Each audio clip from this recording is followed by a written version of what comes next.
Sejam todos muito bem-vindos ao nosso treinamento, vou chamar de curso também, sobre o crédito do trabalhador.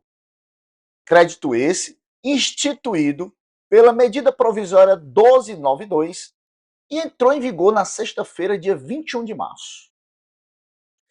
Essa medida provisória, ela institui os empréstimos concedidos aos trabalhadores com vínculos empregatícios. Então, Jonathan, quer dizer que não são todos os trabalhadores, autônomos e demais trabalhadores que prestam algum tipo de serviço que estão habilitados ao crédito? Não.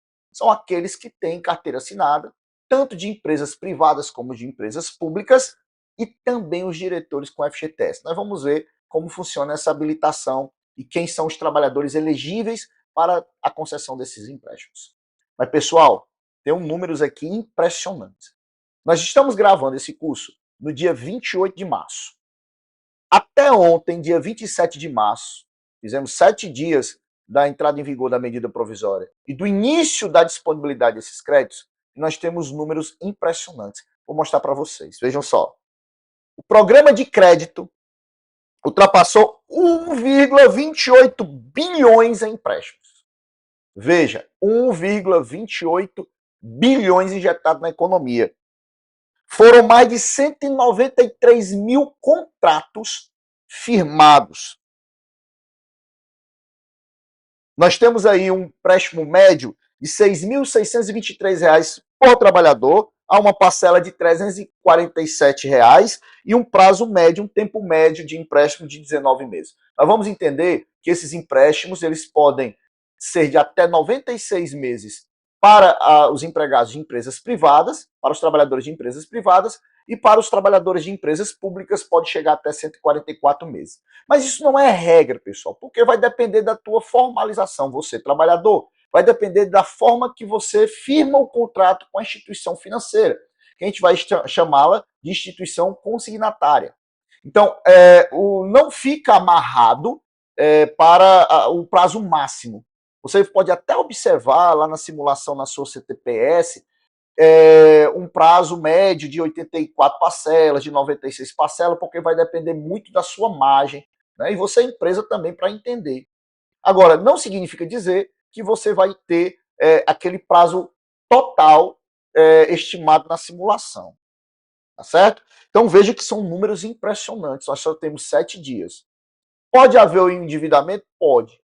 Pode haver uma situação econômica onde esses trabalhadores endividados eles não possam tomar novos créditos ou até comprometer sua renda? Pode, nós só vamos ver isso a médio e longo prazo. Tá? Mas a nossa intenção aqui no nosso treinamento, nossa intenção é tratar tecnicamente de como funcionará esses empréstimos. Quando a empresa vai descontar, qual é o papel da empresa, qual é o papel do trabalhador, o papel da data prévia, o papel da instituição financeira, como é que vai ser esse repasse através da social e o desconto em folha. Nós vamos ter arquivos sendo importados para os sistemas de folha de pagamento. Como é que nós vamos trabalhar? Então esse treinamento, esse curso, é exatamente para te explicar como vai funcionar todas essas regras. Você que é trabalhador, que quer um empréstimo, você vai conseguir tirar suas dúvidas aqui. Você, profissional do departamento pessoal, do recursos humanos, você também vai conseguir tirar suas dúvidas de como operacionalizar essas regras. E você, empregador, você, diretor, responsável pela empresa, vai dizer, poxa, o governo, através de uma medida provisória, instituiu mais uma obrigação para mim, então você vai ser um intermediador. O governo está dizendo, olha, desconta aí e repassa. É como se fosse uma subrogação, né? Você faz a retenção e repassa. Você não vai ter vínculo nenhum com inadimplência, a não ser que você não cumpra as regras do pagamento no prazo. Então nós vamos entender isso no decorrer do nosso curso. Nós vamos ter diversas aulas explicando tecnicamente como essa regra vai funcionar. Porém, para que nós possamos tratar dessa questão técnica, a gente precisa entender quais são os conceitos, quais são as nomenclaturas utilizadas dentro da norma estabelecida. Então percebam, a gente tem aí, certo? Instituída pela portaria 435 do Ministério do Trabalho e Emprego, as regras do crédito do trabalhador, ou seja, do consignado. Então, vamos entender alguns conceitos para que a gente possa avançar no entendimento do fluxo da operação, dos trabalhadores elegíveis, do cálculo da margem, da simulação da operação de crédito, das rescisões, desligamento, desconto em folha. Então tem muita coisa para a gente aprender. Vamos lá. Conceitos. Nós temos 4 sujeitos que vão participar diretamente dessa operação.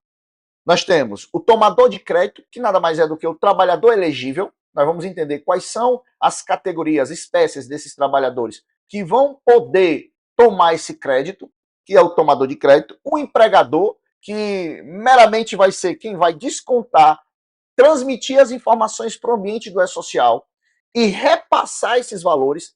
Quem vai fazer a gestão dessa transferência de valores para as instituições financeiras devidas será a Caixa Econômica Federal. Nós vamos entender isso mais na frente. Nós temos as instituições consignatárias, que nada mais são do que as instituições financeiras, né, autorizadas pelo Ministério do Trabalho. Não são todas as instituições financeiras que trabalham com operações de crédito que vai poder se habilitar a concessão desses créditos aos trabalhadores para ser descontado na folha de pagamento. Não são todas, são aquelas que passam por um critério de habilitação. Se habilita junto ao Ministério do Trabalho e firma um contrato junto com a Dataprev, que é o 4º agente que vai participar dessa operação. Porque a Dataprev é quem vai chancelar esses contratos através da verbação, nós vamos entender como funciona, e vai fazer a operação de comunicação dos descontos aos empregadores e das informações de quem foram descontados para a Caixa Econômica poder realizar essas transferências para as instituições consignatárias. Então, essa prestação de contas dentre as instituições financeiras para os trabalhadores e empresas, Dataprev está mediando. E dos empregadores, com a listagem dos seus trabalhadores, para poder enviar para as instituições financeiras, também vai ser pela Dataprev. Por isso que a verbação é de extrema importância para poder incluir, né, linkar toda essa operação de desconto em folha através da Dataprev. A margem de consignação. O que é essa margem de consignação? Nada mais é do que o valor máximo que você pode disponibilizar como instituição financeira ao trabalhador. E qual é o parâmetro, qual é a referência que nós vamos ter para essa margem de consignação? Vai ser a remuneração do trabalhador, ou melhor, vai ser a base de cálculo para a Previdência Social. Repito, vai ser a remuneração do trabalhador que serve como base de cálculo para a Previdência. Deduzidos os descontos obrigatórios, o desconto do próprio INSS pago pelo trabalhador e do imposto de renda. Então, esse valor é a margem que vai ter, a base que vai ter como calcular a margem de consignação. Né? Lembrando que esse número será de 35%. Mas, Jonathan, professor, e se eu não conseguir, se o trabalhador tiver uma parcela superior aos 35% naquele mês que ele está sem hora extra, sem adicionais noturnos, como é que vai funcionar? Aí nós vamos explicar lá no capítulo que a gente vai ter aqui dos descontos em folha de pagamento e como vai funcionar, quando se desconta, quando não se desconta. A verbação. A verbação eu cito aqui no nosso treinamento que é um dos momentos principais para que seja consolidada essa operação de crédito. Por quê? Não adianta só o trabalhador simular, pedir a proposta, assinar o contrato se a verbação não for realizada. Porque a verbação é que gera a obrigação do desconto na folha, gera a disponibilidade do dinheiro na conta do trabalhador, do empréstimo, e o empregador realizar toda essa operação de desconto. Por quê? Porque se não houver a verbação, não tem a chancela junto à Dataprev. Então essa verbação nada mais é do que uma autorização para que o desconto seja realizado em folha, e essa autorização será de forma biométrica, e nós vamos entender essas regras da verbação quando a gente chegar no momento certo. Então a Dataprev ela é inserida nessa condição, ela é inserida nesse momento. Cessão de crédito com troca de titularidade, é interessante isso aqui, que é a migração parcial ou integral da carteira de operações de crédito de instituições consignatária original para outra instituição consignatária. Vejam, nós temos hoje em torno de 80 instituições habilitadas junto ao Ministério do Trabalho para essa concessão de crédito. pode ser que, através de negociações financeiras, uma instituição ceda a outra essa carteira de crédito. Acontece isso muito com as fintechs, né? Com as instituições de direitos creditórios, com títulos, etc. E vai também acontecer com essas empresas, com essas instituições que estão concedendo os créditos aos trabalhadores. Portabilidade é a transferência de um crédito para outro, né? Veja, eu estou tirando o crédito de uma empresa e estou indo para outra, aí essa empresa quita esse empréstimo junto com a outra instituição, o refinanciamento, né, que é a troca por um novo contrato, mas lembrando, você, empregador, não vai precisar se preocupar com isso, porque essa relação ela irá acontecer somente entre o trabalhador, que é o tomador do crédito, com a instituição financeira. O que você tem que se preocupar é o que você vai descontar por mês. É isso que a empresa deve se preocupar. A renegociação por término de vínculo, né? Quando o empréstimo ele está ativo, mas o trabalhador perdeu o emprego, foi desligado, e aí tem regras, porque tem as garantias, como todos os outros demais empréstimos que você toma, você também pode oferecer algum bem ou algum ativo como garantia. E com o empréstimo consignado em folha, decorrente da instituição da medida provisória 1292, também não é diferente. As instituições financeiras, elas também poderão instituir uma forma de garantia, que pode ser, inclusive, o FGTS em até 10% do montante do saldo devedor e a multa rescisória de 100% caso o trabalhador venha a ser demitido sem justa causa. Então, isso aí é a negociação entre trabalhador e instituição financeira. Não é uma regra obrigatória. Ah, o trabalhador foi demitido, vai ficar sem o FGTS dele. Não. Vai depender da forma de contrato firmado com a instituição financeira. Pode ser que a instituição financeira ela exija essa garantia para poder reduzir, inclusive, os juros. É uma negociação. Pode ser que a taxa de juros fique mais baixa de acordo com a garantia que foi ofertada à instituição financeira. Mas lembro, não passa pelo empregador. Isso é entre o trabalhador e a instituição financeira diretamente, tá certo? E a plataforma de crédito do trabalhador é a plataforma onde ocorrerá as averbações. Pessoal, o empregado não vai ter que entrar num portal do governo para poder fazer essa averbação, não. Existe uma metodologia, uma tecnologia, perdão, de integração entre sistemas. Então, nós temos o sistema bancário, né, a aplicação bancária, e nós temos a DataPrev. A biometria, ou reconhecimento biométrico para a averbação vai ser feita na aplicação da instituição financeira.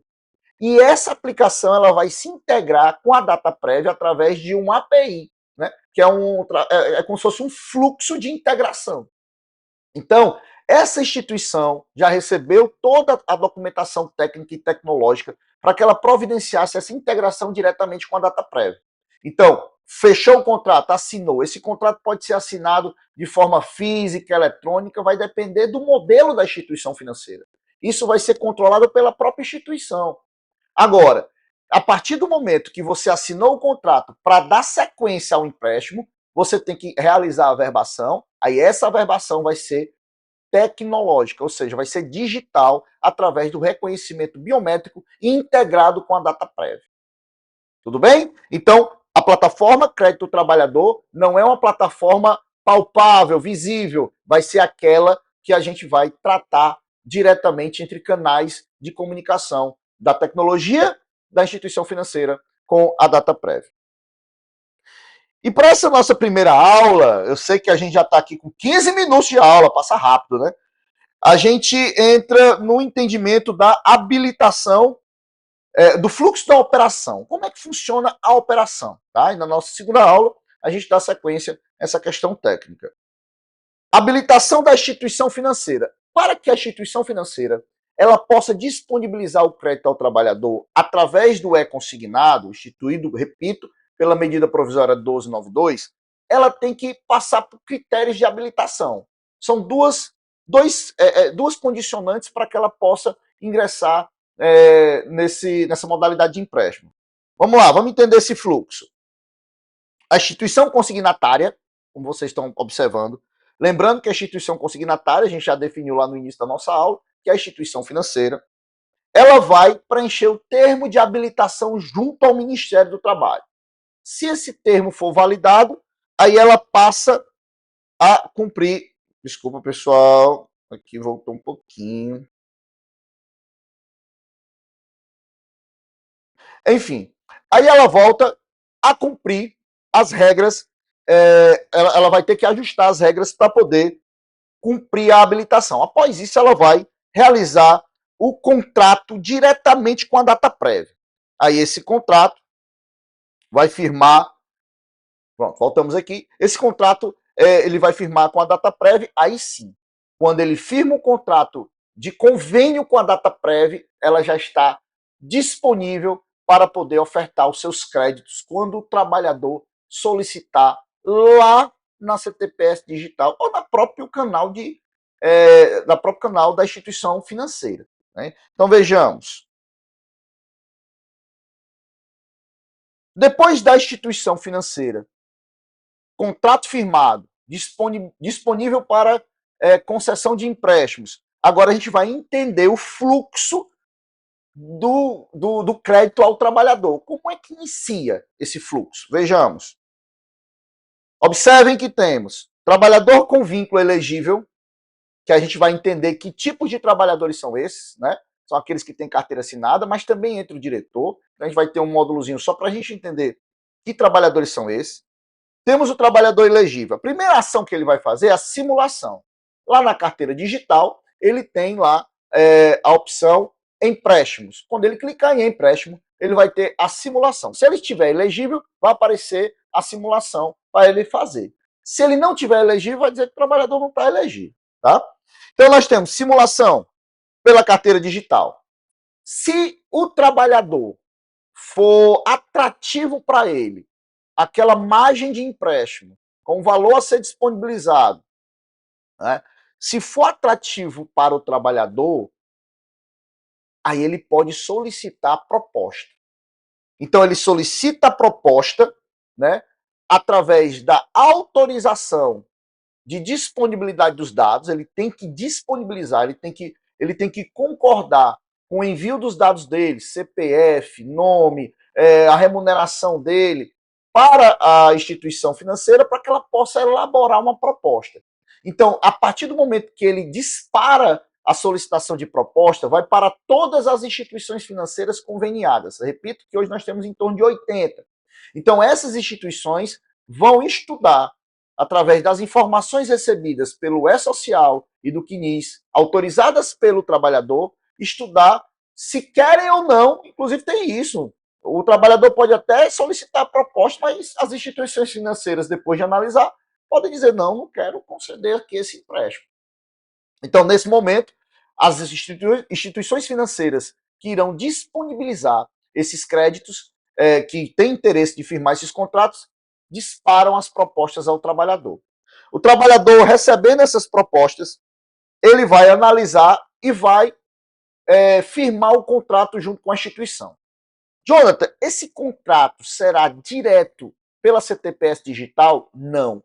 Ele vai poder acompanhar os detalhes do contrato dele, dos extratos, das parcelas, dos pagamentos, através da carteira digital. Porém, o contrato será firmado diretamente com o canal da instituição financeira, seja físico ou eletrônico. Quem vai decidir isso vai ser o trabalhador na hora que ele quiser contratar esse empréstimo. Depois desse empréstimo contratado, contrato firmado, a gente vai para a verbação biométrica. Lembrando que repito, que essa verbação biométrica, ela dá-se através do canal de comunicação da própria instituição financeira, né? O trabalhador realiza a biometria lá, e essa integração vai direto para a DataPrev. Aí damos início à dinâmica dos pagamentos, dos descontos e dos pagamentos da folha, desconto da folha e o repasse pelas empresas, pelos empregadores no geral, ao FGTS, né, através da guia do FGTS, e a Caixa Econômica se encarrega de distribuir esses valores para as instituições financeiras. Bem, vou voltar aqui. Essa foi a nossa primeira aula. Nós entendemos os conceitos gerais dos empréstimos consignados, descontados em folha de pagamento, esses empréstimos instituídos pela medida provisória 1292. Nas próximas aulas, nós vamos entender como, depois de elaborar, firmar o contrato, chancelar através da verbação, e agora nós vamos dar início ao controle, aos descontos e às regras desses empréstimos. Forte abraço, a gente se vê na próxima aula.